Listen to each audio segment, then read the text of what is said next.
बच्चे का सर और माथा गोल बनाए रखने की ख्वाहिश हर माँ बाप, दादी, नानी सभी की होती है और फिर इसे बनाने के लिए अलग अलग तरीके अपनाए जाते हैं।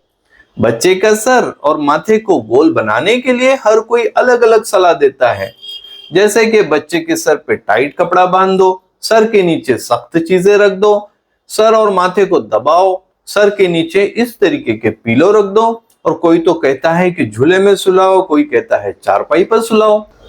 लेकिन साइंस इन सब बातों को नहीं मानता है, क्योंकि ये सब तरीके अनसाइंटिफिक है और नुकसानदायक भी।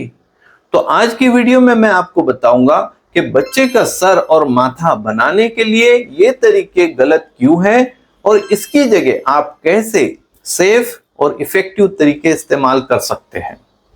अक्सर सोशल मीडिया पे कई वीडियोस ऐसे आते हैं जहां पे घरेलू नुस्खे और टोटके बताए जाते हैं जिन्हें आपको बिल्कुल भी फॉलो नहीं करने चाहिए। जैसे नंबर 1, बेबी के सर पे टाइट कपड़ा या रस्सी बांधना। लोग कहते हैं इससे सर गोल बनेगा, पर असल में ऐसा करने से बेबी के सर का ब्लड सप्लाई डिस्टर्ब हो सकता है। उनका दिमाग अभी डेवलप हो रहा होता है, सर की साइज बढ़ रही होती है, और ऐसे में आप कुछ कपड़ा या रस्सी बांध दोगे तो इस प्रेशर से उनकी ग्रोथ कैसी होगी। तो प्लीज बच्चे के सर पे कोई भी कपड़ा, रस्सी, हेडबैंड जैसे कुछ भी नहीं बांधे। नंबर 2, बेबी के सर या माथे पे कुछ वजन रखना।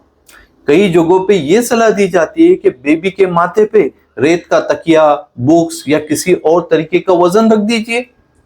ऐसे करने से बच्चे के सर और दिमाग को नुकसान पहुंच सकता है, उसे बेचैनी होती है और नर्म हड्डियों की शेप बिगड़ सकती है।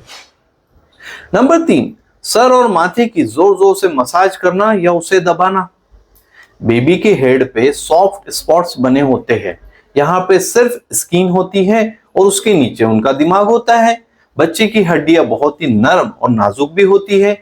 अगर आप सर पे इस तरीके से प्रेशर दोगे, दबाव डालोगे, मसाज करोगे तो उनके दिमाग को और हड्डियों को नुकसान जरूर पहुंच सकता है। नंबर 4, ये तो बड़ा कॉमन है, हर एक वीडियो में ऐसा दिखाया जाता है कि बच्चे के सर के नीचे सख्त चीज रखने से सर गोल बनेगा। लोग ये दावा करते हैं कि बच्चे के सर के नीचे रेत का तकिया, ईंट, किताब या कोई प्लेट रख दो, इससे सर गोल बनेगा। ऐसा करने से तो बेबी के सर में दर्द हो सकता है, उसे सोने में प्रॉब्लम आती है और सर का जो नेचुरल शेप है वो बिगड़ सकता है। कई बच्चों को जख्म हो जाती है। पता नहीं लोग कैसी कैसी अजीब सी चीजें रखते हैं, इससे फायदा कम और नुकसान ही ज्यादा होता है। नंबर 5, ये भी बड़ा कॉमन है कि बेबी के सर को बनाने के लिए किसी पिलो या तकिए का इस्तेमाल कीजिए। अक्सर आपने ऐसे पिलोज के मशवरे देखे होंगे, ये भी बहुत गलत है। इस तरह के पिलोज और मार्केट में मिलने वाले हर तरह के पिलोज 1 साल से कम उम्र के बच्चों के लिए सेफ नहीं होते हैं। इससे सर का शेप गोल तो बन सकता है, लेकिन ये सफोकेशन यानी बच्चे को सांस लेने में दिक्कत कर सकता है और इससे SIDS का रिस्क भी बढ़ता है। अगर गलती से बेबी का नाक और मुंह इस पिलो से ब्लॉक हो जाए तो वो सांस नहीं ले पाएगा। इसलिए बेबी के लिए किसी भी तरीके का तकिया यूज करना मना किया जाता है। नंबर 6, झूले या चारपाई पर सुलाना। बेबीज को ज्यादा देर तक झूले में, स्ट्रॉलर में या करियर में ना रखें, क्योंकि इसमें बेबी अपने सर की पोजीशन को सही से चेंज नहीं कर पाता है और एक ही जगह प्रेशर पड़ने की वजह से सर का शेप बिगड़ जाता है। तो चलिए अब बात करेंगे कि बेबी के सर और माथे को गोल बनाए रखने के लिए आपको कौन से सेफ तरीके अपनाने होंगे जो कि आसान भी हो और इफेक्टिव भी हो। इन तरीकों में नंबर 1 पे होता है पोजिशनल थेरेपी, यानी बेबी की सर की पोजीशन को चेंज करते रहना ताकि उनके सर पर किसी एक हिस्से पर दबाव ना पड़े। इसके लिए जब बेबी लेटा हुआ हो तो उसके सर को कभी लेफ्ट में और कभी राइट में और कभी सेंटर में करते रहें। इससे बेबी के सर पर एक ही जगह प्रेशर नहीं आएगा और सर को गोल बनाए रखने में मदद मिलेगी। इस पोजीशन को आप हर 2 से 3 घंटे में चेंज करें। अगर बेबी का सर राइट में है तो 2 घंटे बाद उसे लेफ्ट में कर दीजिए, फिर से 2 घंटे बाद उसे राइट में कर दीजिए। लेकिन ऐसा करते वक्त जबरदस्ती ना करें और ना ही कोई फोर्स लगाए। Number 2, toy trekking. 1 महीने से बड़े बेबी जब अच्छे से देखने लगते हैं तो इस तरीके से उनके साथ आप खेलते हुए टॉय ट्रैकिंग करें, जिससे बेबी को कई तरह के फायदे होंगे। सर पर इक्वल प्रेशर पड़ने से सर चपटा नहीं होगा। सर इधर उधर घुमाने की वजह से उनकी नेक मसल्स और आईसाइट स्ट्रांग होंगी। Number 3, change in sleep direction. 3 से 6 महीने का बेबी जब लेटा रहता है तो वो अपनी आसपास की चीजों को और लोगों की तरफ देखना पसंद करता है। अगर वो एक ही डायरेक्शन में सोएगा तो सर की एक ही साइड पर दबाव बनेगा और वो साइड फ्लैट हो जाएगी। इसलिए जब भी आप बेबी को उनके बेड या क्रीब में लिटाते हो तो इस तरीके से डायरेक्शन चेंज करें, कभी राइट में तो कभी लेफ्ट में।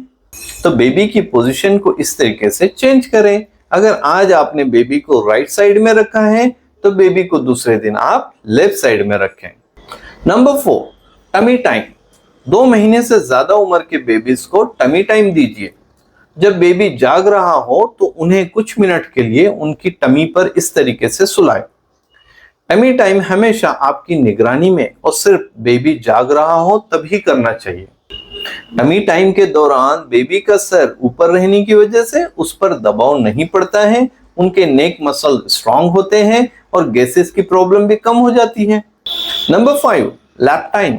जब बेबी अपने सर को खुद ही संभाल पाता है यानी नेक होल्डिंग कर पाता है तो उन्हें कुछ देर तक इस तरीके से गोद में लिए रखें या ऐसे होल्ड करें और बैठना शुरू कर जाए तो उन्हें सपोर्ट देकर 2 से 3 मिनट के लिए बैठाए रखें। है ना कितने आसान और यूजफुल तरीके, जो न सिर्फ सर को गोल बनाए रखने में मदद करते हैं बल्कि इसके और भी कई फायदे होते हैं। तो चलिए अब बात करते हैं उन बेबीज की जिनकी उम्र 6 महीने से 1 साल है और इनका सर ऑलरेडी एक तरफ से फ्लैट यानी चपटा है, टेढ़ा है या गोल नहीं बना है। तो ऐसी सिचुएशन में आपको क्या करना चाहिए? ऐसे बेबीज जिनका सर एक तरफ से या पीछे से फ्लैट हो गया है उनके लिए एक बहुत ही आसान तरीका है जिसे हम काउंटर पोजिशनिंग कहते हैं। इसमें करना क्या है? बड़ा सिंपल है। बेबी को ऐसे लिटाना है जिससे बेबी के फ्लैट हुए हिस्से पर बिल्कुल भी प्रेशर ना पड़े और बाहर निकले हुए सर के हिस्से पर प्रेशर बना रहे। ऐसा करने के लिए बेबी को आपको ऐसे सुलाना है। यहाँ पर ये वाला हिस्सा फ्लैट है जिसे हमने ऊपर रखना है और ये वाला हिस्सा जो है वो बाहर निकला हुआ है उसे आपने नीचे रखना है। इसी तरह बेबी के सर को इस पोजीशन में रखने के लिए उनको उस साइड में कुछ टॉयज लटका दीजिए, उससे बच्चा खुद ही उस तरफ ज्यादातर सर घुमाए रखेगा। यहां पर इस वीडियो में आप उसे देख सकते हैं। तो कोशिश करें कि अपने बेबी को ऐसे लिटाए, उसकी पोजीशन ऐसे रखे कि सर की जो साइड फ्लैट हो गई है वो ऊपर ही बनी रहे। अक्सर बेबीज को जिधर से उनकी इंटरेस्ट की चीजें नजर आती है वो अपने सर को उसी डायरेक्शन में रखते हैं। तो उन्हें इस तरीके से लिटाए, उनकी पोजीशन अपोजिट डायरेक्शन में कर दीजिए कि उनको अपने सर की डायरेक्शन भी चेंज करनी पड़ेगी और फ्लैट हिस्से पर प्रेशर नहीं पड़ेगा। तो इन सब सेफ तरीकों को अपनाते हुए ये जरूर ध्यान देना है कि बेबीज को रेगुलर रोजाना विटामिन डी की मेडिसिन भी पिलाए। विटामिन डी बच्चों की हड्डियों को मजबूत बनाता है। जिन बेबीज में विटामिन डी की कमी हो जाती है उन बेबीज का सर बड़ा और इस तरीके से बॉक्सी नजर आता है। बेबी को जन्म से 1 साल की उम्र तक रोजाना एटलीस्ट 400 IU विटामिन डी का देना चाहिए।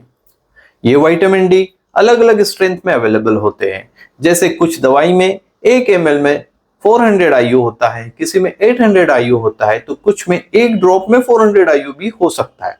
तो अपने बेबी के डॉक्टर से कंफर्म करें और सही डोज में ये देते रहें। जिन बच्चों के सर बहुत ज्यादा टेढ़े हैं, फ्लैट है या साइज में छोटे नजर आते हैं तो उन्हें चाइल्ड स्पेशलिस्ट से चेक करवाना जरूरी होता है, क्योंकि कई ऐसी केसेस में हेलमेट थेरेपी की जरूरत पड़ती है।